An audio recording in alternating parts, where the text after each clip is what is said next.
How to link a vanilla gift card to Cash App. So the process is very easy. All we need to do is load up Cash App, then click on the profile icon here in the top right.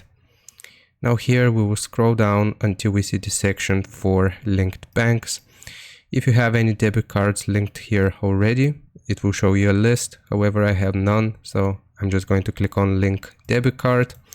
And since the vanilla Visa gift card is going to count as a debit card, you will simply need to input the debit card number right here, the expiration date in the second slot here, and the CVV, which is the code which can be found on the back of your card. It's a 3-digit code, so just type it right here, and this is your own personal zip code which you have to fill in the last slot.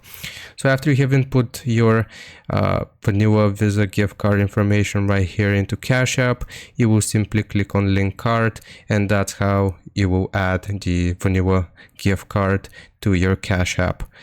So it is as simple as that. I really hope this helps you out. Leave a like and sub, and I'll see you next time.